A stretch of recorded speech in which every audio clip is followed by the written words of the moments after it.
Buenas, Che. Paulo Vilar, Canoas, Rio Grande do Sul. Encerramos agora há pouco o último debate presidencial.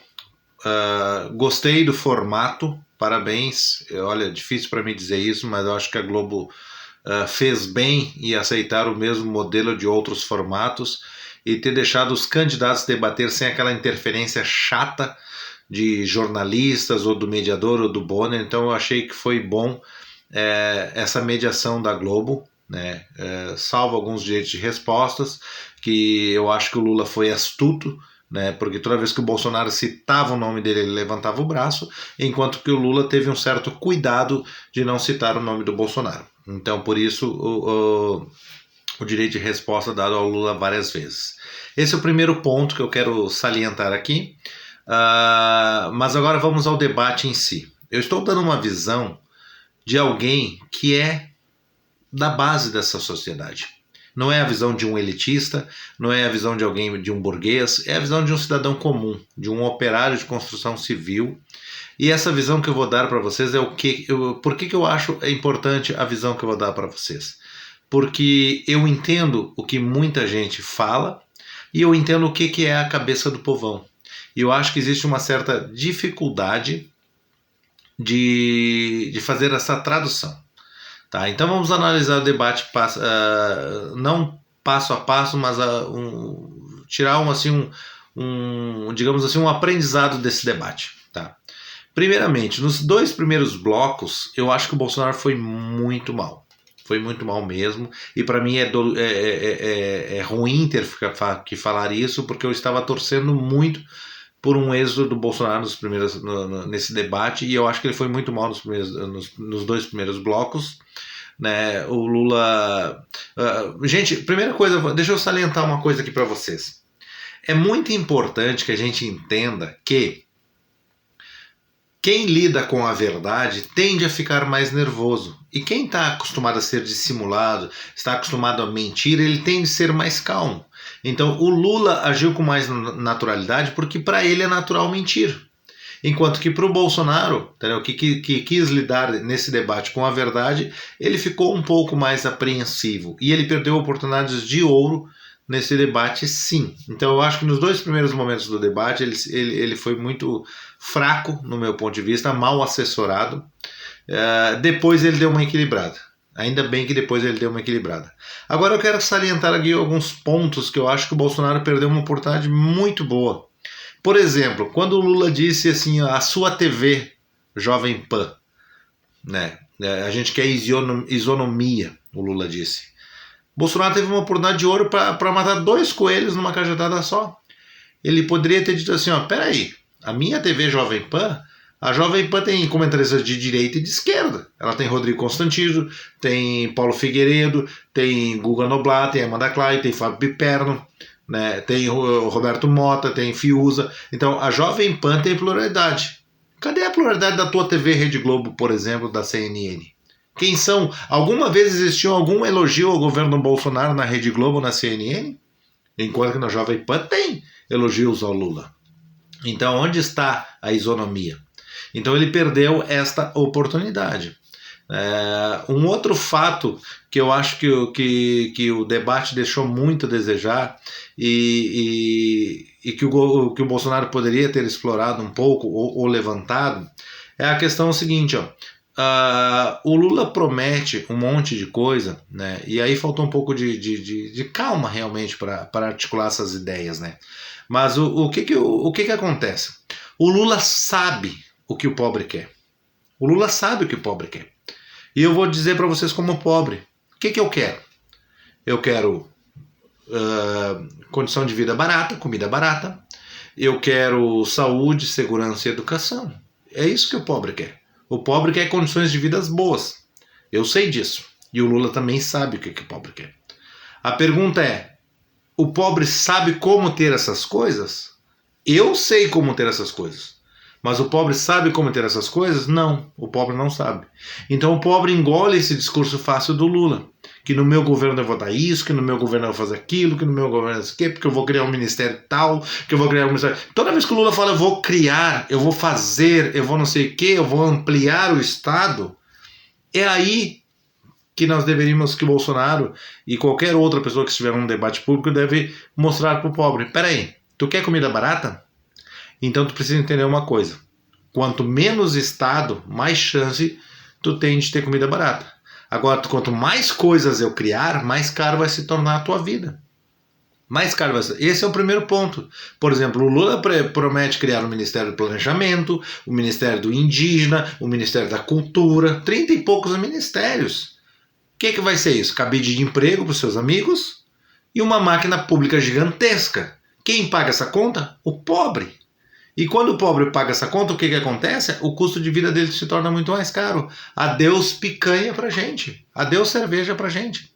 Então, assim, o Lula promete ele sabe o que o pobre quer, ele joga isso, só que ele vai fazer coisas que é impossível dele dar o que o pobre quer.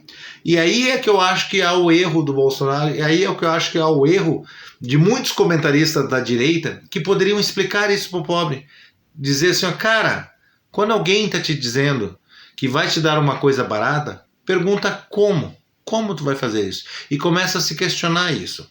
Se eu digo para ti, eu vou te dar comida barata, como o PT promete, mas eu vou criar um Estado cada vez maior, precisa de imposto para isso aí.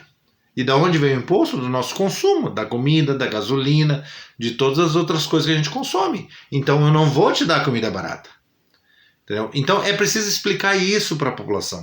E isso falta nos comentaristas de direita que não tem a visão que eu tenho, que é a visão do pobre. Entendeu? Eu sei o que eu quero. Eu, como pobre, eu sei o que eu quero e todos os pobres ao meu redor também sabem, querem a mesma coisa que eu. Só que eu sei, diferente da maioria dos pobres que trabalham comigo no Obrão, eu sei como chegar a isso que eu quero. Mas a maioria não sabe. A maioria, 90% dos pobres, não sabe. Então o que eles fazem? Eles engolem esse discurso fácil, no qual o Lula é perito em fazer. Por quê? É um cara que é sindicalista há 50 anos. Eu me lembro do Lula na década de 80, eu me criei vendo o Lula prometendo essas coisas. Eu me lembro das greves, eu me lembro das coisas que faziam, dos piquetes, de tudo isso. E eu achava aquilo o máximo, tá defendendo a minha categoria. Depois eu vi que era tudo mentira. Só que 90% dos pobres ainda hoje acham que isso é verdadeiro, que ele está defendendo o 13º salário, condições, bolsa, tudo, está defendendo um monte de coisa, mas não está. O que o Lula está prometendo é entregar para nós um Estado extremamente inchado, um Estado gigantesco, onde eu preciso cobrar cada vez mais e mais e mais impostos para poder me sustentar, a máquina pública. É isso que o Lula está prometendo, só que o pobre não sabe isso aí. E o nosso querido presidente, perdeu uma oportunidade de explicar isso para o pobre, e os nossos comentaristas do dia a dia têm perdido essa oportunidade de explicar isso para o pobre. Então eu acho que hoje o debate, ele não definiu nada. Tá? Porque quem já é do Lula vai votar no Lula, quem já é do Bolsonaro vai votar no Bolsonaro, e os isentões, na sua grande maioria, não são dos pobres. O pobre é menos isento do que o rico. Entendeu? Então, ou da classe média. Então tem mais isentões na classe média, graças a Deus, porque tem mais na classe média que é mais fácil de convencer com bons argumentos do que a classe mais pobre. Eu tenho conversado hoje, eu tenho visto claramente, eu sou Lula, não sou Lula, pouca coisa tem mudado no povão, na minha classe. Mas na classe média é mais fácil de mudar o voto, porque existe um pouquinho mais de conhecimento de funcionamento de mercado, de mecanismo, aquela coisa que tu pode começar a articular e aguçar alguma coisa. Então o que eu quero dizer para vocês? Meu vídeo está ficando um pouco longo, mas eu quero dizer assim, no debate de hoje não houve vencedor. Tá? Mas eu acho que o Bolsonaro saiu muito mal nos 2 primeiros blocos e equilibrou depois. E o Lula, como um perito, um mestre na arte de mentir, mentiu o tempo todo. Mentiu o tempo todo. Bolsonaro perdeu algumas oportunidades boas de rebater. Por exemplo, o Lula atacou muito a família do Bolsonaro. Muito. E o Bolsonaro perdeu uma oportunidade ótima de rebater isso aí. Como eu teria rebatido no lugar do Bolsonaro? Vou dar um exemplo. O Bolsonaro poderia dizer, olha Lula, os meus filhos, tá, eles entraram, o Eduardo Bolsonaro se formou em Direito, passou no concurso da PF e depois se candidatou a deputado federal e foi eleito o deputado mais votado, democraticamente.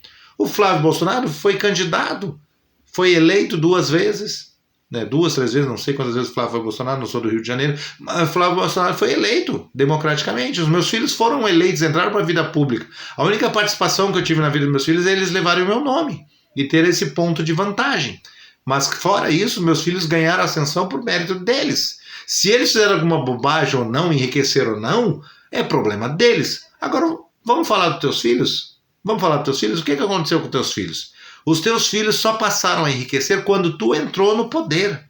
Quando tu se torna presidente é que a tua família enriquece. É que o Lulinha ganha dinheiro, deixa de administrar um zoológico, limpar esterco e passa a ser um mega empresário naquele negócio que tu fez com a Oi. É quando a tua filha cria uma ONG e entra dinheiro, rios de dinheiro para ele. É quando a tua mulher, com uma simples vendedora de Avon, enriquece e deixa 11 milhões para ti quando ela morre.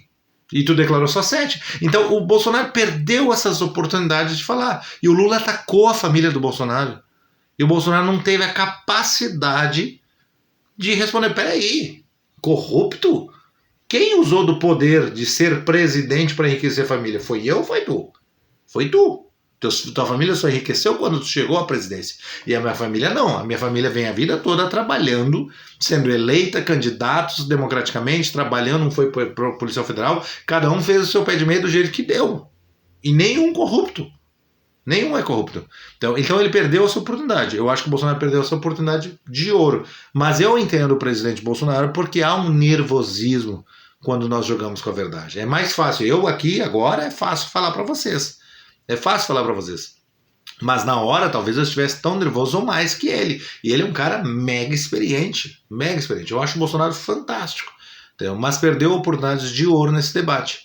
Foi, para mim, o pior debate do Bolsonaro, a pior participação. Mas eu tenho para dizer para vocês assim, ó, não vai influenciar no voto. Não vai influenciar no voto. Porque as pessoas já estão decididas. Os votos que nós tínhamos que virar, nós já viramos. Eu tive na rua, eu tive no Centro de Canoas, eu tive em vários lugares. Os votos que a gente tinha que virar, a gente já virou. Eu aproveitei toda a oportunidade que eu podia. Eu fiz 2 coisas durante esse segundo turno. Uma foi virar voto. E a outra foi convencer quem eu não consegui virar a não votar. Foi as 2 coisas que eu consegui fazer. Cara, tu não quer votar no Bolsonaro, então pelo menos não vai votar. Foi as 2 jogadas que eu pude fazer, que teve dentro das minhas limitações. Mas eu acho, para dizer para vocês, assim, para resumir, é o seguinte, ó, a gente precisa se preparar um pouquinho melhor e a gente precisa entender como é que é a cabeça do pobre. Eu estou falando como cidadão. Um cidadão de menos de 3 mil reais por mês é um cidadão pobre. Um cidadão que todo dia precisa trabalhar para pagar suas contas é um cidadão pobre. Esse sou eu. Eu entendo como é que funciona. Eu trabalho com pedreiro, com servente, com faxineira, com catador de papel, com todo mundo. Eu trabalho com todo mundo. Eu estou no meio de todo mundo e eu entendo a cabeça de cada um deles. A vantagem que eu tenho é que eu também entendo a cabeça da elite. Eu também entendo a cabeça dos intelectuais. Eu também entendo vários segmentos da sociedade. Então eu posso conseguir fazer esse trabalho de tradução. Entendeu? E isso faltou nesse debate. Do Bolsonaro pegar e dizer assim, ó, Lula, tu realmente quer dar picanha barata pro pobre? Que jeito, se tu está prometendo aumentar cada vez mais e mais ministérios? Quanto aumenta o ministério, quem é que paga a conta? Tem que aumentar impostos. E impostos vai aonde? Nos bens de consumo. Gasolina, comida, produtos, no geral. Tu encarece a vida do povo brasileiro. Além de um monte de coisas que ele podia ter jogado na cara do Lula e infelizmente ele não aproveitou, mas por questão de nervosismo. Porque ele está na reta final, é um momento crucial na nossa vida e eu tenho fé que o nosso presidente vai ganhar. Parabéns, presidente Bolsonaro, pela sua coragem, pela sua forma de agir, integridade. Eu entendo que às vezes o argumento falta pra gente na hora H, eu sei, tá? Eu sei que o argumento falta na hora H, muitas vezes é fácil refletir depois. Eu tô refletindo depois da live, eu fiquei com raiva durante a live, tô refletindo depois. Mas eu quero dizer para vocês o seguinte, ó, essa live não vai mudar votos, nem para Lula e nem para Bolsonaro.